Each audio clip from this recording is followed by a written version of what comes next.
준비 제가 인사청문 네. TF 총괄 단장을 맡아서 예. 조국혁신당은 이번에 이재명 정부의 첫 그 공직자들 인사청문 예. 어떻게 그 대응을 할 건가 관련해서 원칙과 실제를 좀 준비하는 그러니까 역할을 특정 어떤 총리 이런 식으로 저기가 전체 아니라 다. 전체를 지금 말씀하시는 거죠. 전체를 네네. 전체에 대한 기조가 있어야 되는 예, 거니까요. 그 다음에 하나는 제가 최근에 해왔던 것 중에 하나는 이제 윤석열 검찰 독재 정권 시절에 네. 피해자들이 무척 많습니다. 특히 노동자들, 예. 건폭몰이 어. 됐던 분들 있잖아요. 예, 예. 그 과정에서 양해동 열사는 자신의 몸에 분신 불을 당기기도 했고요. 이런 분들 피해 회복을 어떻게 할 수 있을까? 예. 요거 했고 그다음에 그러면 최근에 어제 이제 발표된 그 인사 가운데서 민노총회 이제 위원장께서 뭐 김영훈. 직접 김영훈 위원장께서 이제 고용노동부 장관으로 이제 내정이 됐잖아요. 네. 그 부분이 또 새롭게 다가오시겠네요. 많이 새롭죠. 왜냐하면 친해요. 개인적으로도 네, 개인적으로도 친하고 제가 전에 정의당 사무총장을 2017년부터 2019년까지 할 때 당시 김영훈 지금 김영훈 장관 후보자, 장관 후보자가 노동본부장이었어요. 본인이 또 그 프로필에다 다 썼더라고요. 정의당 노동본부장 할 때 이제 저는 사무총장이었고 노동본부장이었고 2년 임기가 끝난 다음에 같이 중국 여행도 갔다 오고 일단 아주 가까운 최근에도 뭐 통화하고 했던 사이라서 굉장히 남다랐죠. 손영공 대통령의 기관사 현직 기관사 노동부 장관. 어제 또 많은 감동을 준 건 그 발표하는 시간에 운행 중이었어요. 네, 운행 중이었어요. 본인이 그러니까 말하자면 민주노총 위원장을 하고 또 노동본부장 정의당 노동본부장하고 하면서 민주노총 위원장 때는 모르겠지만 현직으로 복귀를 해서 일을 했어요. 그다음에 저희 정의당 노동본부장 할 때도 월차 쓰고 뭐 이렇게 활동을 했지 완전히 그 일에서 일을 놓고 하지 않았거든요. 그러니까 과거에 뭐 상대 쪽에서 황당하게 이제 저 가는 뭐 귀족 노조들이 전혀 완전히 지금 이제 완전히 김영훈 저는 진짜 어제 약간 이렇게 감동 약간이 아니라 사실은 꽤 감동을 받았어요. 룰라 이재명 김영훈으로 쭉 이어지는 그림이 이 진짜 멋지다라는 생각을 했거든요. 그야말로 이제 실용이라고 이제 기본 어떤 인사 방침이 뭐 무언의 적이지만 원칙적으로 이렇게 보여지는데 그 가운데서도 가장 하이라이트 그 방점을 찍은 인사가 아니었나 이렇게 보여졌는데 지금 또 위원님과 그런 관계가 있었다 그러니까 더 감동이기도 민주노총 합니다. 그 김영훈 위원장은 그 룰라도 제가 2002년에 가서 만났었거든요.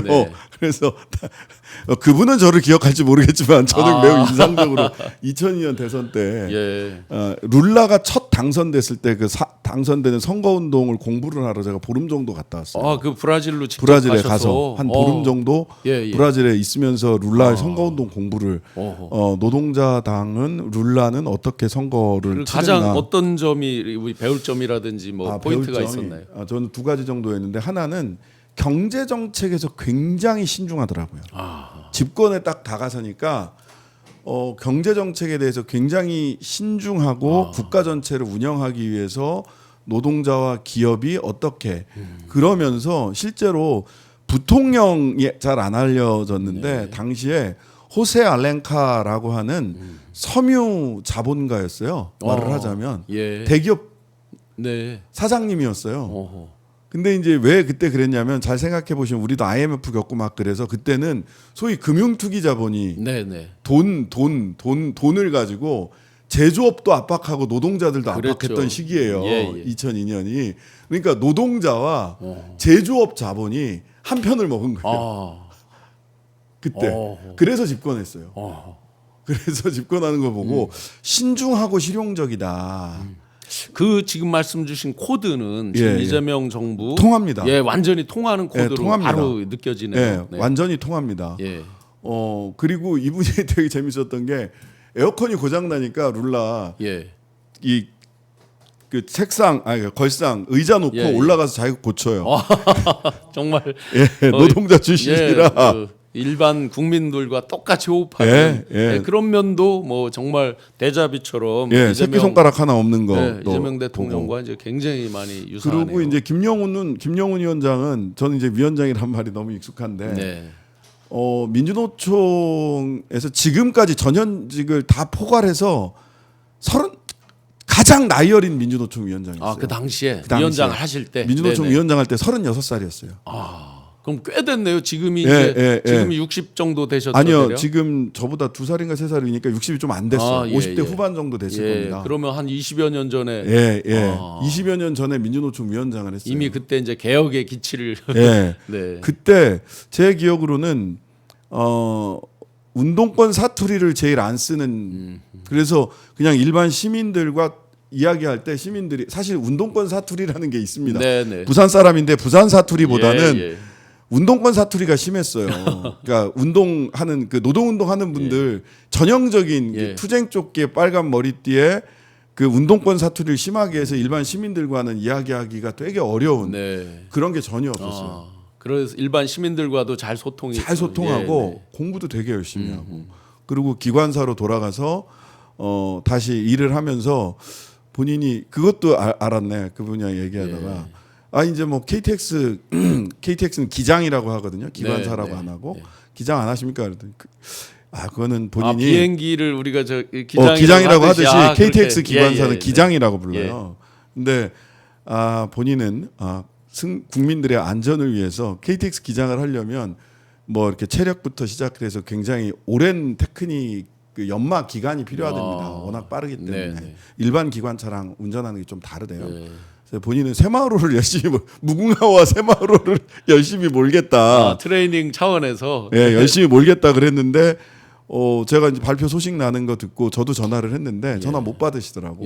전화 그렇게 SNS에 저기를 했더라고요. 텔레그램으로 또 이렇게 축하한다라고 얘기를 했더니 시간이 좀 지난 다음에 연락이 왔더라고요. 그래서 굉장히 기대가 크고요. 근데 한편으로는 걱정도 많이 됩니다. 어떤 걱정입니까? 사실 그 노동부, 여가부 뭐 이런 데들이 기재부에 막혀서 일을 소신껏 하기가 어려운 부처 중에 하나입니다. 모피아의 나라라는 말까지 생길 정도로. 그래서 아마도 지금 국정기획위원회나 이런 데서 보면 모피아 그 기획재정부를 그 이렇게 개혁하기 위해서 여러 가지 안들을 내놓고는 있는데 그 다음에 이제 노동 현장에서 민주노총 위원장 출신이기 때문에 매우 강력한 여러 가지 요구가 있을 겁니다. 당장 노란봉투법부터 시작을 해서 여러 가지 요구들이 있을 텐데 언론에서 마치 뭐 청구서를 어떻게 내민다 뭐 이런 식의 표현을 쓰면서 그럴 수 있는데 근데 이런 부분들이 일단 그 사실은 인원이나 부처의 힘이 기재부나 뭐 법무부나 이런 데에 비해서 적은 건 사실이잖아요.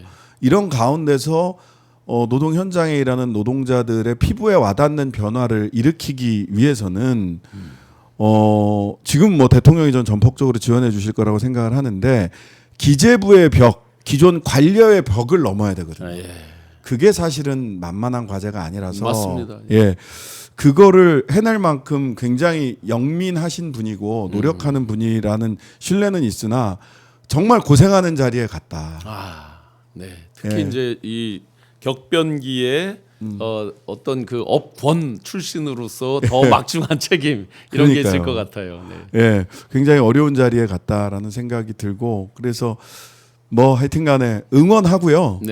응원하고 그 마음 이재명, 룰라, 김영훈으로 이어지는 그런 노동자 서민의 삶을 실제로 몸으로 체득한 사람들의 마음에 그치지 않고 정책과 제도와 예산으로 제대로 구현되기를 바라는 마음이 굉장히 더 간절해졌고 이게 희망이 없으면 그런 간절함이 기대와 희망이 없으면 그런 간절함 뭐 쟤들 뭐 해봤자 이런 생각을 할 텐데 지금 이 세 분의 이렇게 쭉 이걸 보면 더 기대와 희망이 생겨요. 저도 그렇습니다. 실제 이제 그런 간절함이 희망으로 승화가 되고 할 수 있도록 기재부 적극적으로 앞장서 도와주시기를 당부드립니다. 뭐 조직에 대한 개편 여러 가지 논의가 있지만 그 부분은 또 이제 흐름대로 가면 될 부분이고 본질적인 부분을 지금 짚어주신 거니까 특히 뭐 기재부가 틀어주고 있는 게 이제 예산 돈이니까 그 부분으로 잘 좀 백업 해주시면 좋겠습니다. 대통령께서 제가 지금 들어보니까 국정기획위원회에서 정부 조직 개편안 쭉 나오는 걸 보면 예산에 대해서는 대통령이 직접 책임져야 된다라는 생각을 강하게 하고 계신 것 같아요. 예. 그래서 예산처를 분리하는 방안이 적극적으로 검토되고 있다고 얘기를 들었고요. 옛날에는 그렇게 된 적이 있었죠. 예, 기획예산처가 옛날에 따로 있었어요. 그렇죠. 어차피. 그래서 뭐 없던 일을 하는 게 아니라 과거에 그러니까 그런 거잖아요. 대통령이 지시했는데 기재부 장관이 아니 돈 없어서 안 돼요라고 해서 뭔가 대통령의 정책 사업이 실현되지 않는 모습들을 우리는 확인했었어요. 맞아요. 앞으로 그런 일은 없어야 되지 않나라는 생각을 저도 굉장히 강하게 하고 있고요.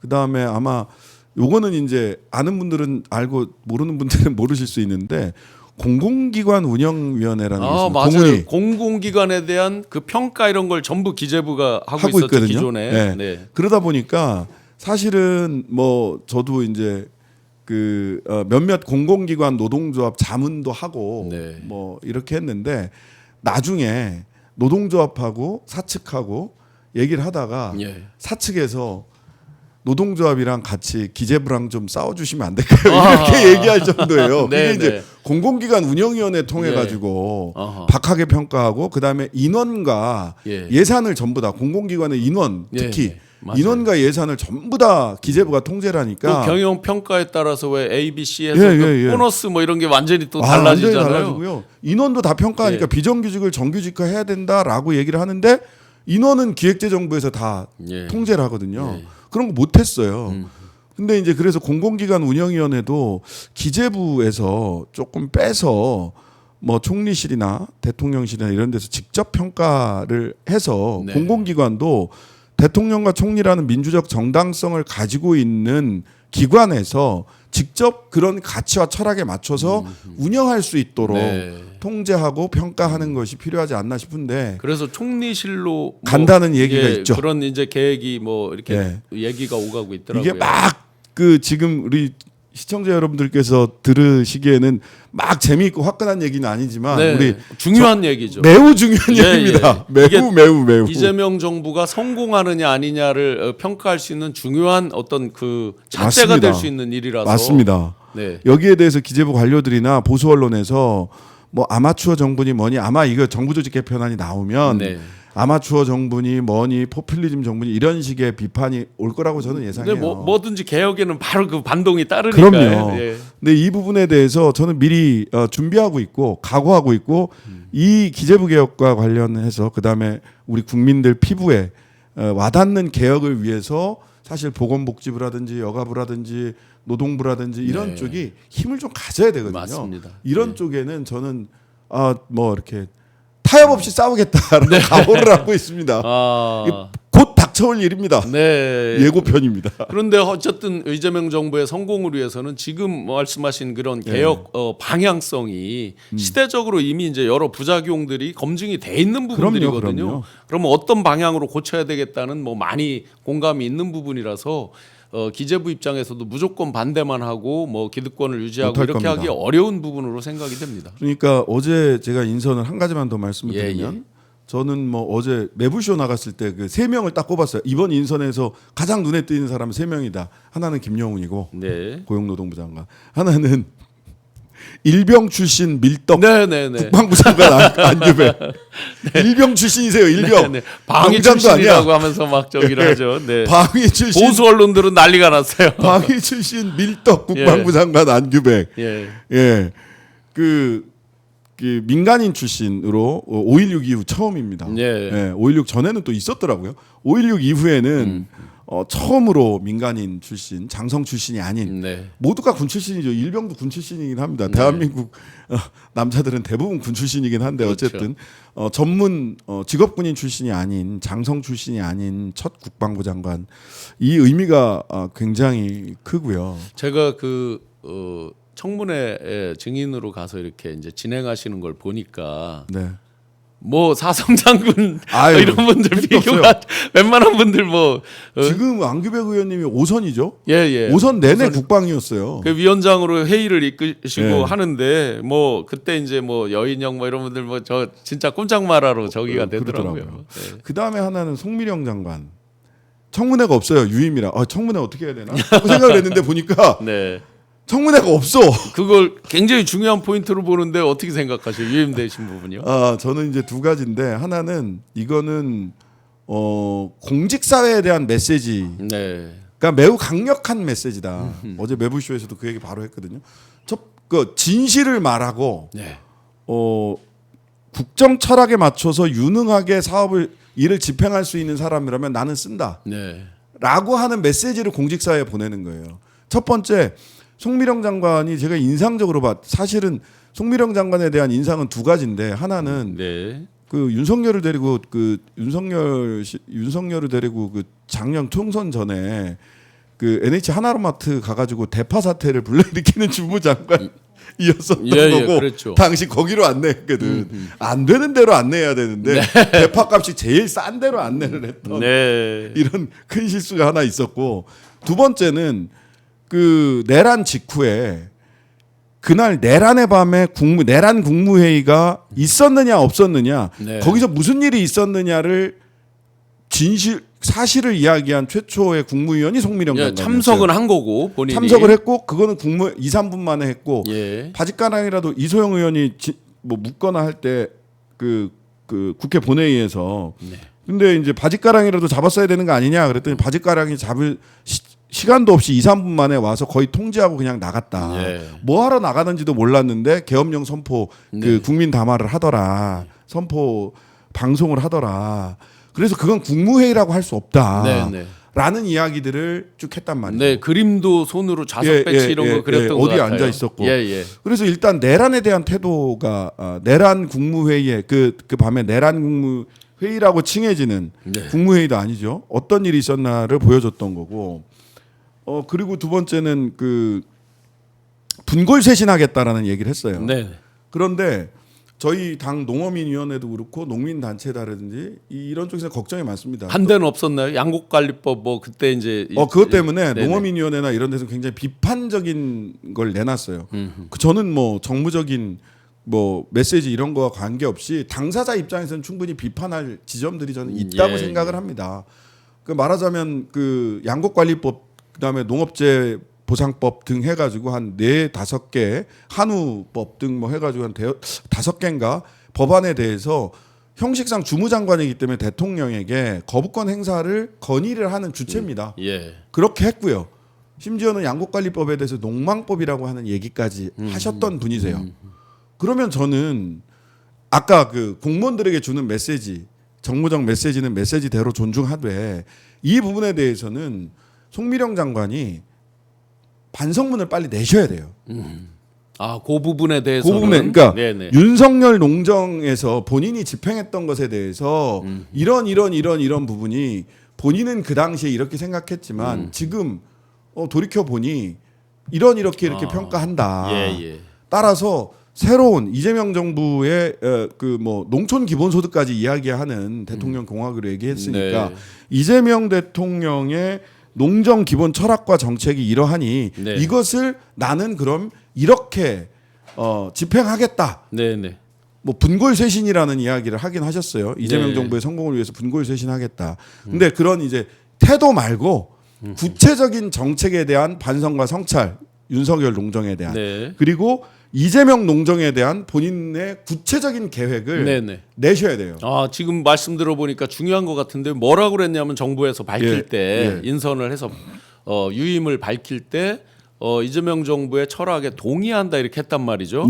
그러면 기존과 이제 태도가 바뀐 거잖아요. 바뀌었죠. 입장이 바뀌었으니까 그 기존에 했던 거에 대한 어떤 뭐 대국민 사과라든지 반성이라든지 뭐 있는 부분은 필요하다. 그리고 새로운 정부에서, 왜냐하면 이분은 청문회도 안 해요. 유임이라. 그렇죠. 유임이라 청문회도 안 해. 청문회에서 뭘 물어볼 수도 없어요. 그러네요. 진짜. 그럼 본인이 스스로 국민들 앞에 밝혀야 걱정과 우려를 불식시킬 수 있을 정도의 의지를, 그래도 의구심을 받고 볼 겁니다.